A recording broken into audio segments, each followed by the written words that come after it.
statement. She has, I guess, had active clearances with Public Trust, U.S. Department of Treasury, U.S. Mint, and the Internal Revenue Service. So we'll go through some of her qualifications. Well, she goes through, and then she says, I first met Mark Judge and Brett Kavanaugh in approximately 1980 to 1981. I was introduced to them at a house party that I attended in the Washington, D.C. area. And she observed Judge and Kavanaugh extremely close friends during the early 1980s, joined at the hip. There's no question in my mind, she says, that Mark Judge has significant information concerning the conduct of Brett Kavanaugh, so I guess that's an invitation for him to testify. And what's fascinating here, following that first introduction, she says, I attended well over 10 house parties in the Washington, D.C. area during the years 1981 to 1983, where Mark Judge and Brett Kavanaugh were present. So I guess the first question I would have is, well, when did you graduate high school? Turns out she graduated high school in 1980. So years after she graduated high school, she's going to house parties with underage guys who may have been drinking underage. I don't know. It seems odd. Did you ever go back to a high school party years and years after you graduated? Well, I guess it's possible, but it would be a question to be asked. Well over 10 house parties, so I'm going to guess, 13, 14, 15? If it was 18, she'd say close to 20, so, somewhere around sort of 14 or 15. 10 over house parties, over 10 house parties. These parties, she says, were a common occurrence in the area and occurred nearly every weekend during the school year. That's very interesting. So she went to 10 to 15 of these parties, and they occurred nearly every weekend during the school year. So that's about 40 parties a year over 3 years, let's say. So that's 120 parties that have occurred, give or take, right? Just, spitballing here. So she says she saw Mark Judge, and Brett Kavanaugh drink excessively and engage in highly inappropriate conduct, overly aggressive with girls and not taking no for an answer, fondling and grabbing of girls without their consent. So, yeah, there's some grinding and all this kind of stuff. And then she's heard that she's been told by other women this conduct also occurred during the summer months in Ocean City, Maryland on numerous occasions. I also witnessed such conduct on one occasion in Ocean City, Maryland during Beach Week. I guess this is because Kavanaugh produced his calendar. So, yeah, excessive drinking, inappropriate contact during the early 1980s. Now, here's where things get pretty dark. So she says, during the years 1981 to 1982, I became aware of efforts by Mark Judge, Brett Kavanaugh, and others to spike the punch at house parties I attended with drugs and or grain alcohol so as to cause girls to lose their inhibitions and their ability to say no. I don't know why the words spike and punch are in quotes here. I'm not sure I understand that. I'm pretty sure that I don't. It's like saying somebody was murdered in quotes. It's like, well, what does that mean? Were they killed or not? I don't know. So then she says, this caused me to make an effort to purposefully avoid the, quote, punch at these parties.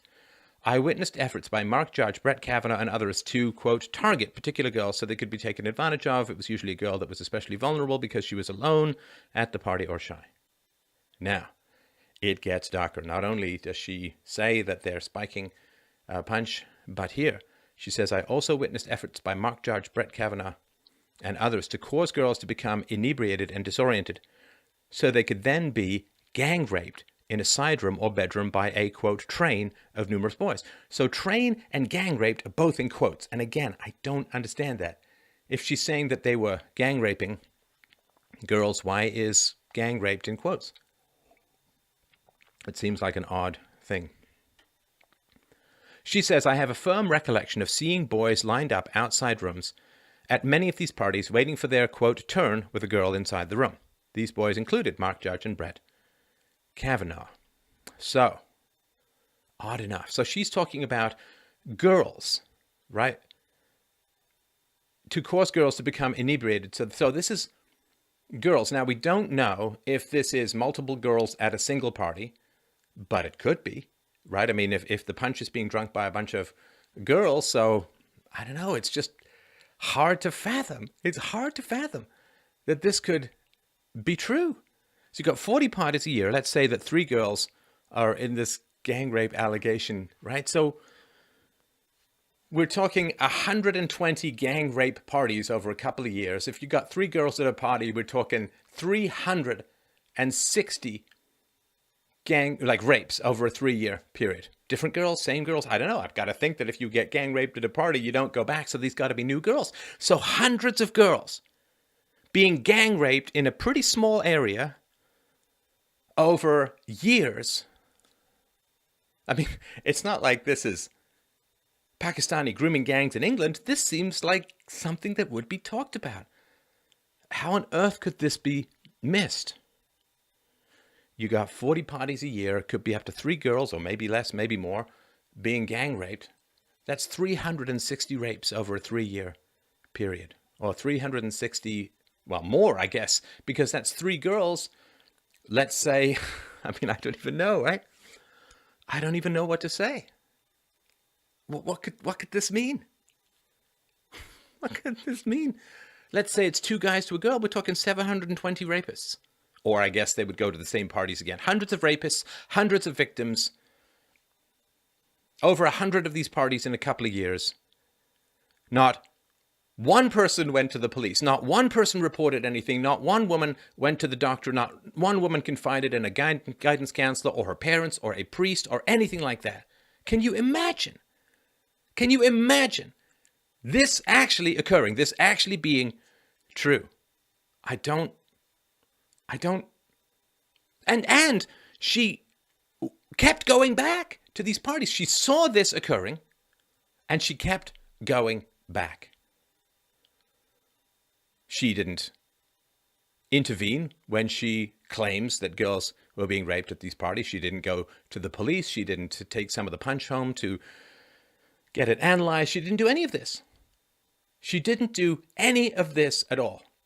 And this guy, Brett Kavanaugh, has been vetted so many times, it's ridiculous. And all of this participation in this, quote, gang raping has just bypassed absolutely everyone until right before he's going to be nominated to the Supreme Court. Come on. Come on. Then she says, in approximately 1982, I became the victim of one of these gang or train rapes where Mark Judge and Brett Kavanaugh were present. Shortly after the incident, I shared what had transpired with at least 2 other people. During the incident, I was incapacitated without my consent and unable to fight off the boys raping me. I believe I was drugged using Quaaludes or something similar placed in what I was drinking. How would you know exactly what was placed inside? Well, the Quaaludes, I think, is designed to echo, or maybe it's just coincidence, the Bill Cosby just got sentenced to jail time and so on, right? Now, this is confusing. So she says she was drugged with Quaaludes or something else. She was incapacitated, obviously without her consent. She says, unable to fight off the boys raping me. Then, how do you know who was present at the party? Right? So it's kind of confusing here. So she says, I became the victim of one of these gang or train rapes where Mark Judge and Brett Kavanaugh were present. Were present? What does that mean? Present at the party, present in the backyard, present in the room, present in the alleged rape? I mean, what are we talking about here? That's not clear at all.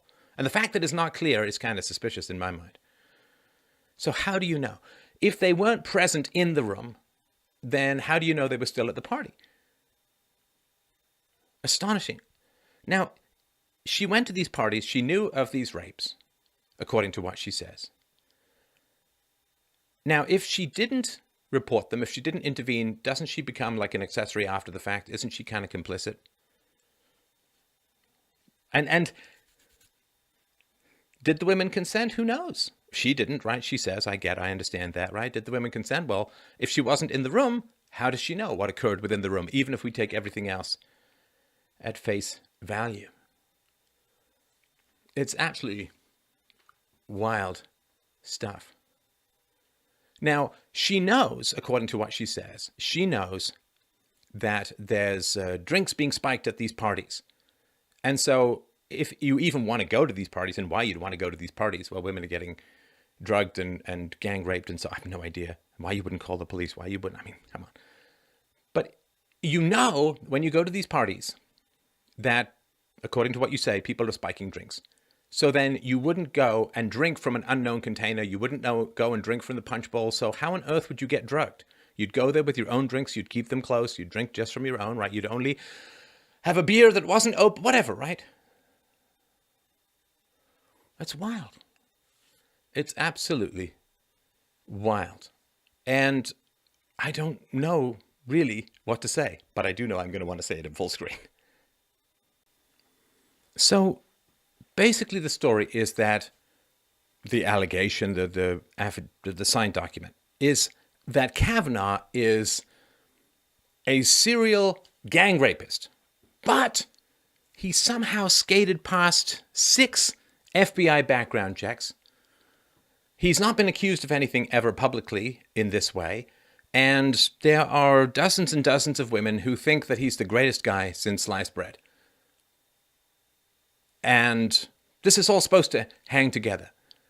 This woman who signed this document or dictated this document or however the hell it works, she says, according to her own calculations, there were more than 100 of these gang rape parties or parties where the gang rapes could have occurred. There were multiple girls being gang raped and no parents found out, no teachers, no preachers, no priests, no guidance counselors, no psychologists, no doctors ever examined these women for bruises or torn vaginal walls or anything like that. There were never any pregnancies that came out of this. Who knows, right? I mean, how could this be true? How could this be true?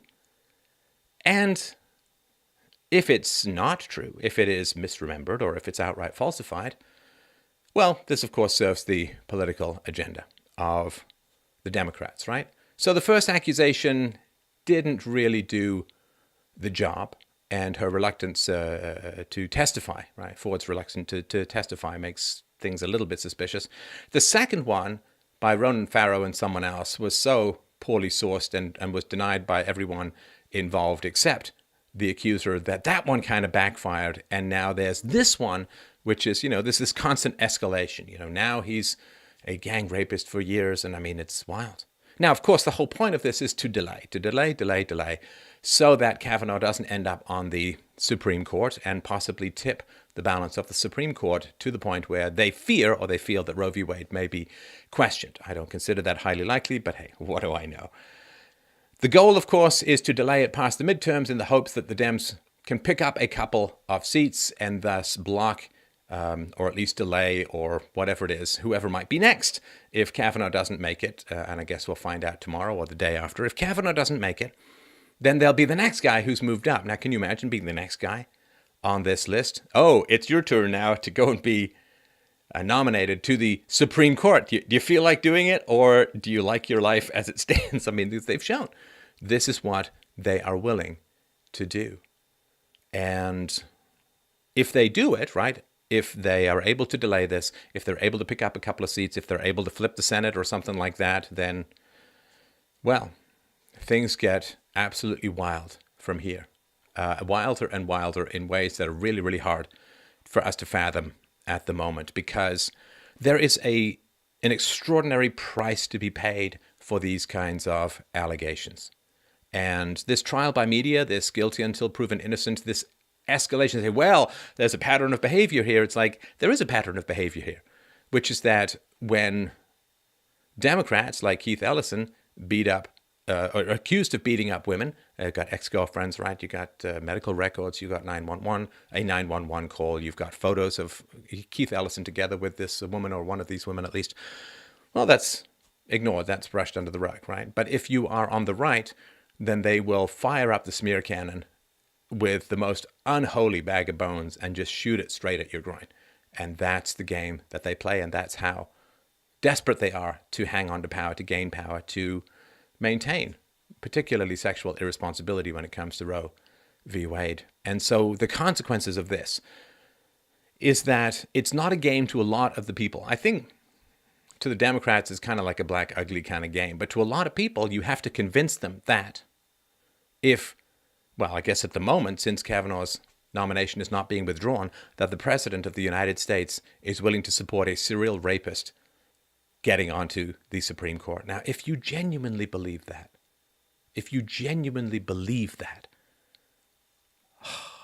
what is your respect for the rule of law? What is your respect for the existing structures of power? And would you not consider yourself duty-bound to do civil disobedience, to disobey the laws, to perhaps even escalate, to use violence, to whatever? There is a huge price to be paid for these kinds of allegations, my friends. I view this particular document, because of its wild escalation, to be basically a secession document for the left or the Democrats to say, this government, the administration of Trump and the Supreme Court are now illegitimate. Because, again, if you believe this, then Trump is nominating and trying to get through a serial rapist to put on the Supreme Court. Now, if you believe that, what happens, particularly to the more unstable people in the left? How do they view their government? How do they view their society? How do they view the rule of law? How do they view the Supreme Court? Well, it's going to be completely illegitimate. So then what? Then what?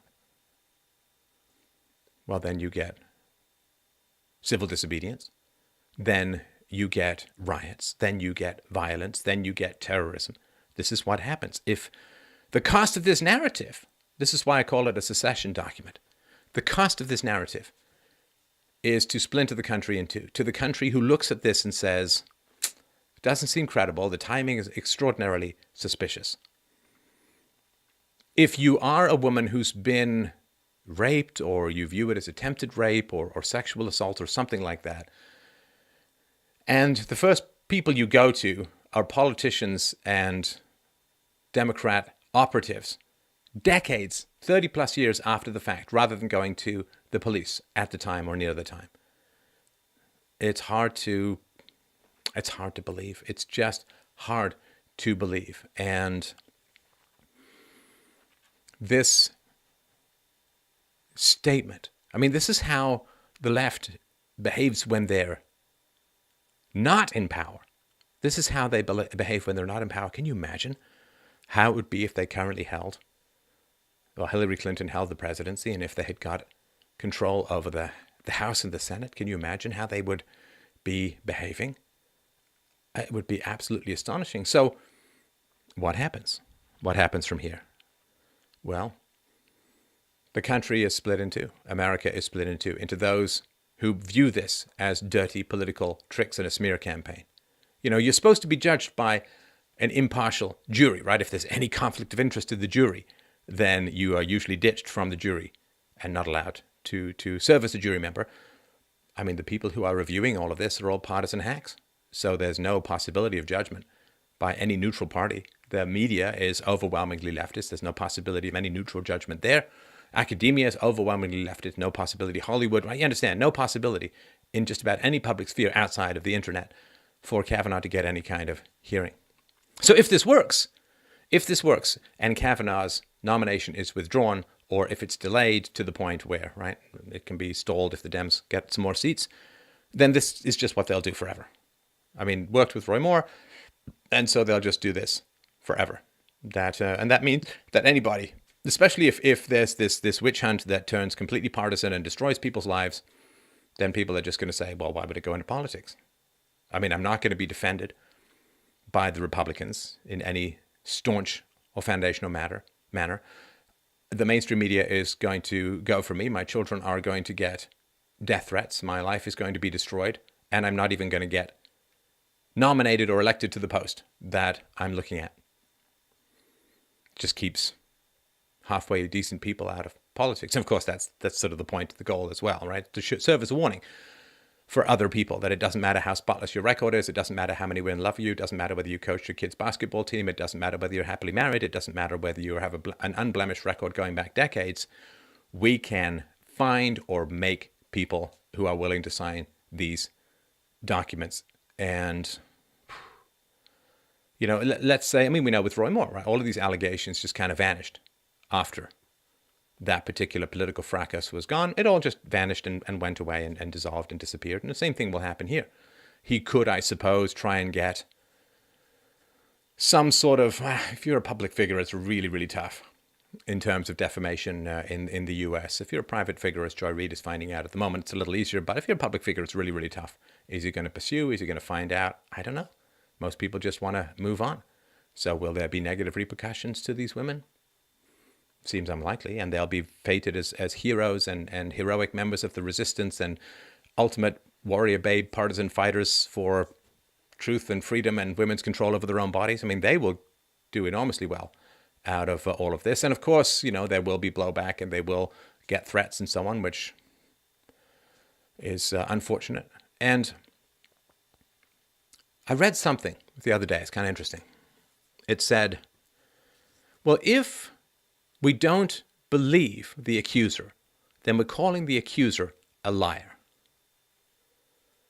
And that's very interesting. It's a very sort of interesting philosophical question. I don't think it's true, but it sort of seems true on the surface, but I don't think it's true deep down in terms of courts and law and so on. If nobody believes the accuser, then it never advances to any particular legal situation, right? So if you accuse person X of some nefarious action, and it turns out person X was on the space station at the time, well, then they have a perfect alibi if it was some physical thing, right? They have a perfect alibi, and therefore, who knows if the person's lying? Memory is a very tricky thing. It's a very fleeting thing. Memory is half narrative and half potential fact and so on, right? So whether or not the accuser is lying or not is to try and figure out a mind-reading perspective, right? Like they know that they're lying, they've decided to lie and so on. People's memories are suggestible. People look like each other, right? I've seen pictures of guys who look like Kavanaugh in high school. And when there's that much pressure, that much at stake, keep this guy off the Supreme Court, lots of publicity, attention, and potential rewards on the other side. It's tough, you know, there's incentive, there's memory, eyewitness testimony is notoriously unreliable. So is it real? You know, maybe some of this stuff happened. I don't think so, but maybe.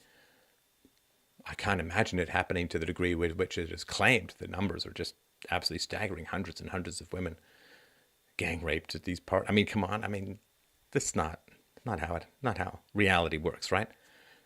Because they say, I mean, there's studies and arguments that say, you know, a third or 40% of sexual assaults are not reported. Okay, well, let's take 50%. 50% of these sexual assaults are not reported. Okay, but if you've got hundreds of girls being sexually assaulted at these rape parties and only 50% of them decide to report it, you still have half of hundreds reporting this.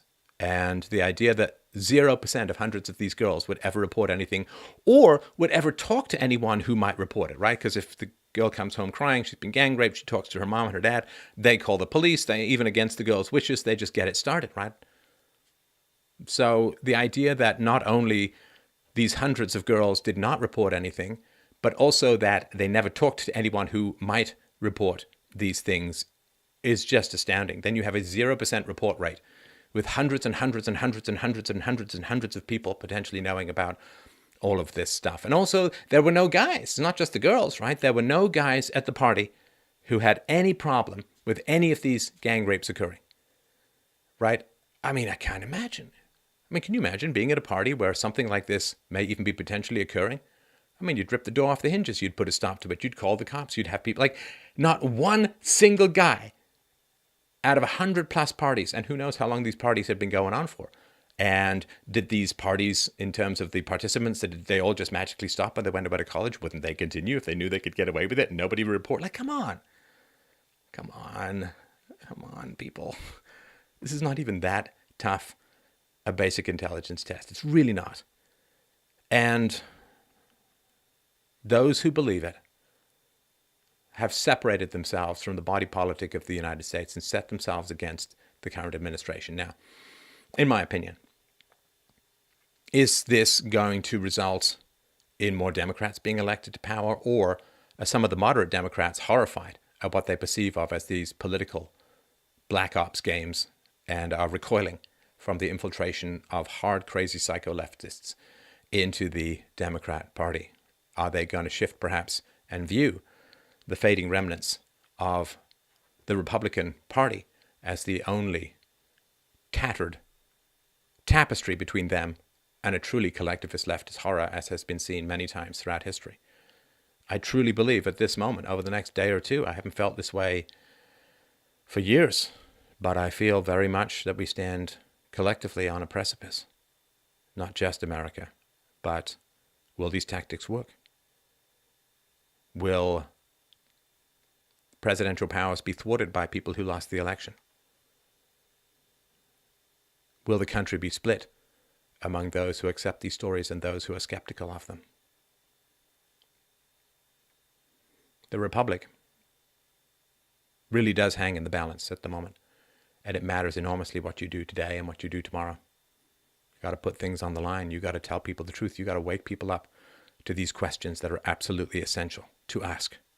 It's not a matter of whether, well, we disbelieve the woman, therefore we're calling her a liar. Like, no, there must be enough for it to even get to court. This would not get to court, in my humble opinion. This is all hearsay from decades ago. Statute of limitations has gone by. People's memories have faded. And I mean, come on. And there's so much at stake here, so much politics at stake that one would assume that this is exactly why this is coming up. I mean, this guy's been a judge for a long time, Kavanaugh. Why haven't these women come forward? Why is it now right at the end? Right before he's, come on, please. So you've got to start challenging people who believe this kind of stuff. You've got to start having them ask the questions. You've got to bring them back to the light of reason and evidence and skepticism. And also, this is important too, the next time you see the left attack someone's character, remember, they play to win. It's a deadly game, and one the West really cannot lose.